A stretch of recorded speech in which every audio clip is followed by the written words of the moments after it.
বিহালীত প্ৰাৰ্থিত্ব কেন্দ্ৰিক সংঘাত নাই বিজেপিত পদুম ফুলিবই বিহালীত দাবী কৰিছে প্ৰাক্তন বিধায়ক তথা বৰ্তমানৰ সাংসদ ৰঞ্জিত দত্তই কোনো সংঘাত নাই এতিয়া বিহালী উপনিৰ্বাচনৰ কাৰণে ভাৰতীয় জনতা পাৰ্টি সম্পূৰ্ণ সাজু আমাৰ মাননীয় যিজন প্ৰভাৰী ইলেকশ্যনৰ যিজন ইনচাৰ্জ পীযুষ হাজৰিকা ডাঙৰীয়া মন্ত্ৰী ডাঙৰীয়া এইবাৰ সৈতে দুবাৰ তেওঁ বিহালী সমষ্টিত তেওঁ পৰিভ্ৰমণ কৰিছে আৰু পৰহিৰ পৰা তেখেতে 6খন মিটিং কৰিছে হয় উপনিৰ্বাচনক লৈ যুদ্ধগতিত প্ৰচাৰত নামিছে বিজেপি ইখনৰ পাছত সিখন বৈঠকৰে সাংগঠনিক দিশ শক্তিশালী কৰিবলৈ অধিক তৎপৰ হৈছে গেৰুৱা বাহিনী ইতিমধ্যে প্ৰভাৰী হিচাপে মন্ত্ৰী পীযুষ হাজৰিকাই বাহৰ পাতিছে বিহালীত লগতে বিহালীৰ 17টা পঞ্চায়তত 17জন বিধায়কক নিয়োজিত কৰাৰ বাবেও পদক্ষেপ লৈছে বিজেপিয়ে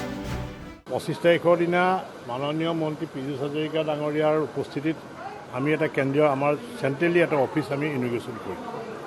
2-3-4 আমাৰ 17জন বিধায়ক 17টা পঞ্চায়তত আমি তাত তেওঁলোকক ডেপুট কৰিছোঁ আৰু এতিয়া 2-3-4ত আমি 17টা পঞ্চায়তৰ কাৰ্যালয় আমি অপেনিং আমাৰ শুভ উদ্বোধন হ'ব গতিকে ভাৰতীয় জনতা পাৰ্টি এতিয়া আমি সদস্যতা অভিযানত আমি জড়িত হৈ আছোঁ আমাৰ কাৰ্যকৰ্তাসকল মই ভাবোঁ যে 25 তাৰিখৰ দিনা অনলাইন সদস্যতা অভিযান শেষ হোৱাৰ পিছত আমি সাংগঠনিক আমাৰ যিখিনি কাম কাজ সেই কামখিনি সম্পূৰ্ণভাৱে আমি লৈ যাম আৰু সম্পূৰ্ণ সাজু আছোঁ ইলেকশ্যনৰ দিন ঘোষণা হোৱাৰ লগে লগে তীব্ৰগতিত আমাৰ মানে ইলেকশ্যনৰ কেম্পেইনিং চলিব বিহালীত বিজেপি শক্তিশালী বুলি দাবী কৰি কংগ্ৰেছক চোকা সমালোচনা সাংসদ ৰঞ্জিত দত্তৰ মতে বিহালীত তলা ওলমি আছে কংগ্ৰেছৰ কাৰ্যালয়ত কংগ্ৰেছৰ স্থিতি আমি তাত কংগ্ৰেছে তলা ইতিমধ্যে তেওঁলোকে এটা কেন্দ্ৰীয়ভাৱে এটা কাৰ্যালয় উদ্বোধন কৰিলে আজি এসপ্তাহ আগত মাননীয় তেওঁলোকৰ সভাপতি ভূপেন হাজৰিকা ডাঙৰীয়া ভূপেন বৰা ডাঙৰীয়া এতিয়া কথাটো হ'ল কি যে তাত তলাটো সেইদিনাখন যিদিনা অফিচ উদ্বোধন হ'ল তাত তেওঁলোকে উদ্বোধন কৰিলে তাৰ পিছদিনাৰ পৰা কংগ্ৰেছৰ অফিচত তলা লাগি আছে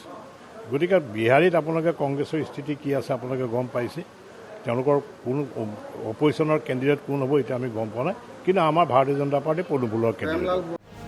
আত্মবিশ্বাস তুংগত পিছে বিহালীৰ জনতা কাৰ পক্ষত আছে সেয়া হয়তো সময়হে ক'ব